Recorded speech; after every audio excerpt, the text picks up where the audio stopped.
नमस्कार विद्यार्थियों, मैं सिंबूराम, सहायक आचार्य हिंदी। प्रिय विद्यार्थियों, इस वीडियो में हम मेहंदी के फूल नामक कहानी के बारे में विस्तार से अध्ययन करेंगे। मेहंदी के फूल नामक कहानी के लेखक यादवेंद्र शर्मा चंद्र हैं। यह राजस्थानी आंचलिक कहानी है। इसका कथानक राजपूतों की मर्यादा पर आधारित है। मेहंदी के फूल कहानी की मूल संवेदना। प्रश्न इसके संबंध में आ सकता है कि मेहंदी के फूल कहानी की मूल संवेदना स्पष्ट कीजिए या प्रतिपाद्य स्पष्ट कीजिए। मेहंदी के फूल नामक कहानी में राजस्थान की राजपूती परंपरा के त्याग और बलिदान के उच्च आदर्शों की व्यंजना हुई है। मेहंदी के फूल नामक कहानी में निहित संदेश हमें असामाजिक तत्वों से देश, धर्म, समाज और मानवता की रक्षा प्राणपण से करनी चाहिए। हमें अपनी जान की परवाह न करते हुए त्याग और बलिदान की भावना से जरूरतमंद की रक्षा एवं मदद करनी चाहिए। मेहंदी के फूल नामक कहानी के प्रमुख पात्र। कुंवर रानी यह कहानी की प्रमुख पात्र व नायिका हैं। राजपूत युवक, डाकू तेज सिंह, सेठ पुत्र व उसकी पुत्री। इस प्रकार पांच प्रमुख पात्र हैं। कुंवर रानी, राजपूत युवक, डाकू तेज सिंह, सेठ और उसकी पुत्री। यह एक नायिका प्रधान कहानी है। सारी कहानी कुंवर रानी के इर्द गिर्द घूमती है। इस प्रकार यह एक नायिका प्रधान कहानी है। मेहंदी के फूल नामक कहानी की कथा या कथानक का सारांश।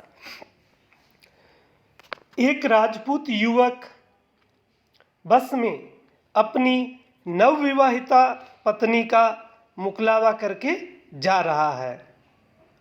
उसमें एक सेठ अपनी नवोढा पुत्री को उसकी ससुराल छोड़ने जा रहा है। यानी सेठ भी अपनी पुत्री के साथ उसी बस में यात्रा कर रहा है।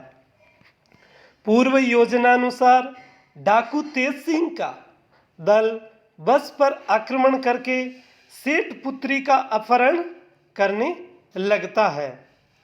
सेठ पुत्री मदद के लिए गिड़गिड़ाती है, सहायता के लिए सभी को पुकारती है। राजपूत युवक चुपचाप सब देख रहा है, लेकिन उसकी नवविवाहिता वीर पत्नी से यह सब सहा नहीं जाता और वह अपने पति को राजपूती आन बान व मर्यादा की याद दिलाकर सेठ पुत्री की सहायता हेतु प्रेरित करती है। राजपूत युवक अपनी जान पर खेलकर सेठ पुत्री को डाकुओं के चंगुल से मुक्त करा लेता है, परंतु उस संघर्ष में वह वीरतापूर्ण अपने प्राण त्याग देता है। इस प्रकार नवविवाहित राजपूतानी का सुहाग वैधव्य में बदल जाता है और उसके मेहंदी से सुसज्जित हाथ पति के रक्त से भीग जाते हैं। यह मेहंदी के फूल कहानी का कथानक या कथा का सार था। इसके संबंध में अन्य जो महत्वपूर्ण प्रश्न हैं वह इस प्रकार हैं। जैसे यादवेंद्र शर्मा चंद्र की कहानी मेहंदी के फूल की विशेषताओं पर प्रकाश डालिए, या कहानी कला एवं तत्वों के आधार पर मेहंदी के फूल नामक कहानी की समीक्षा कीजिए। तो जब हम कहानी के तत्वों के आधार पर इसकी समीक्षा करते हैं तो कहानी के जो 6 तत्व हैं, कथानक या कथावस्तु, पात्र एवं चरित्र चित्रण, संवाद या कथोपकथन, देश काल एवं वातावरण, भाषा शैली और उद्देश्य, इन तत्वों के आधार पर इनकी तात्विक समीक्षा करेंगे। अभी हमने कथानक का विस्तार से अध्ययन किया, इसके पात्रों के बारे में पढ़ा।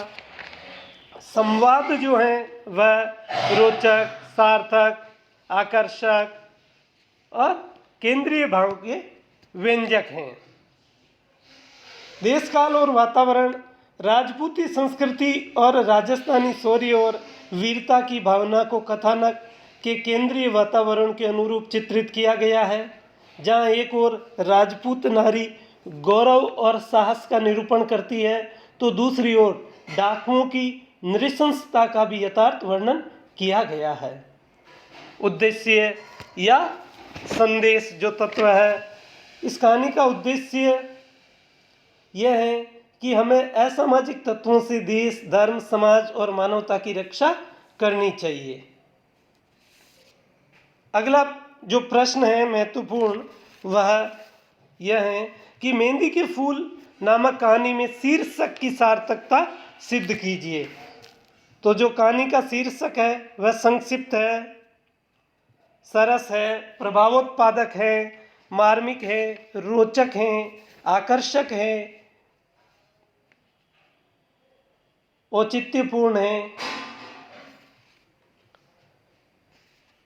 मेहंदी के फूल इस कहानी का नाम प्रतीकात्मक है।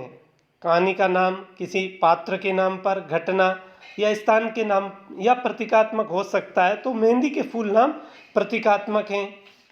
और इसकी जो राजपूत युवक और युवती तथा सेठ पुत्र पुत्री व डाकू तेज सिंह की जो कथा है, उन मेहंदी के हाथों में वीरता, त्याग, शौर्य और गौरव का इतिहास साकार हो गया। इस तरह शीर्षक जो है सार्थक, औचित्यपूर्ण और प्रभावी हैं।